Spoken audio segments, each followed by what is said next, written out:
Hi, it's Survivor and Scrappy Mania, and today I'm going to create another layout, and this is my Heritage layout number 10, and I'm using the die cut with a view heirloom stack, and I'm trying to stay, this whole series that I'm uploading on YouTube is mainly trying to stay within just using the paper pad and using the icons within this paper pad. Cutting the little cutout pieces out and using them for my album. So I'm going to go ahead and get started. So I'm going to make a border, and I'm using some grid paper that comes in this paper pad to create my border. I would attach that border to my band, and you will see it later that I went ahead and stitched around it, and that's going to go on the center of my layout. So now I'm just putting the base page on, and I'm inking the edges with some distressing ink, and I'm using Vintage Photo. And then I'm going to go ahead and stitch around the edges. Now you notice that I have used my corner rounder to create my my rounded corners. So all my pages in this album has a rounded corner and some stitching, but I did not round the corners on the flower burgundy paper that you see there underneath the yellow paper, because I like the look of the rounded corner on my yellow paper and then the straight edge on my flower paper. So now I'm going to put the belly band on my page, as you can see it there, and then I'm going to start laying my pictures.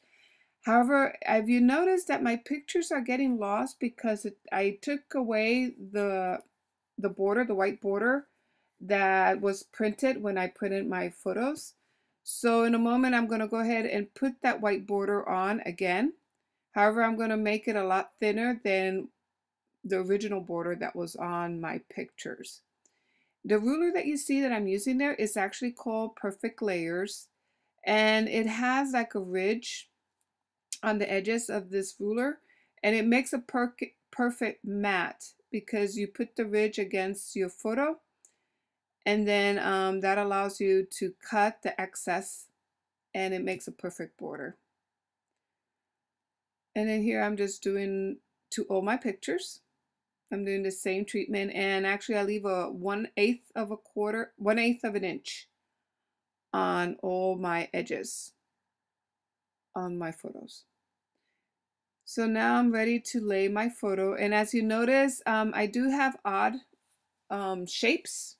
So I got two rectangles, I got a square, and then that other picture that you see there that I created a frame.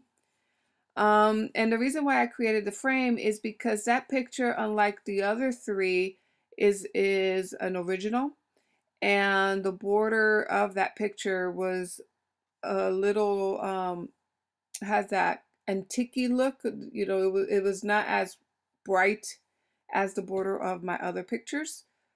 Plus the shape was odd um, from the other picture. So that's why if you frame it, and then it kind of looks better, like you intend it for that picture to be an odd shape, and it looks a lot better. So now I'm just creating different clusters. As you can see there, kind of filling the gaps on each of my corners. And I'm just going to put embellishments on 3 corners of my layout. Again, keeping it in odd numbers. And that is a design principle that you want to do things in 3. So now I'm trying to figure out where to put that flower, so I'm going to go ahead and put it up on the top there. And then that 2 number, I go ahead and put it on the side. I felt like I needed something. I needed some height on that edge there on the lower right hand side. So that's why I put that number 2 to give it a little bit of height to my layout. So I'm gonna stamp a saying that says the story begins, And here I'm just stamping a little tag that I'm going to use at the bottom of my page.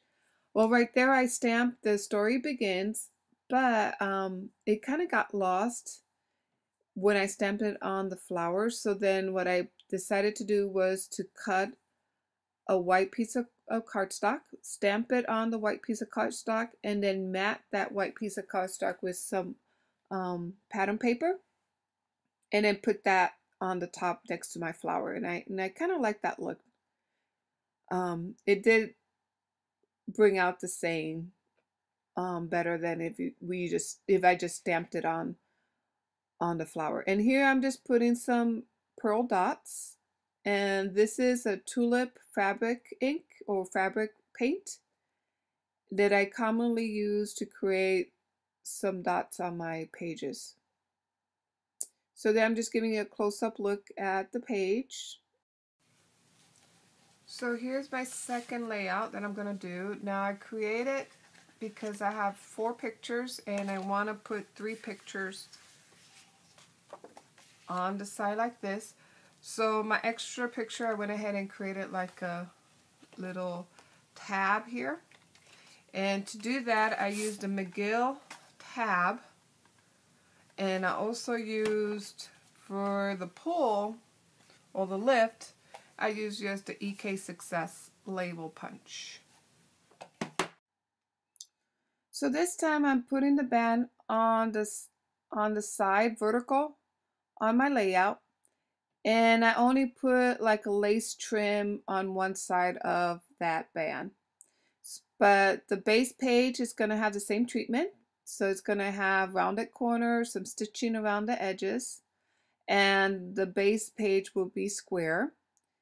Here I'm putting the band, and then I'm going to use that Martha Stewart doily because I had it laying around and I wanted to use up the piece, so that's why I put it there. And the colors match perfectly with the paper. Of course, it was made with the same paper pad, from a paper from that same paper pad.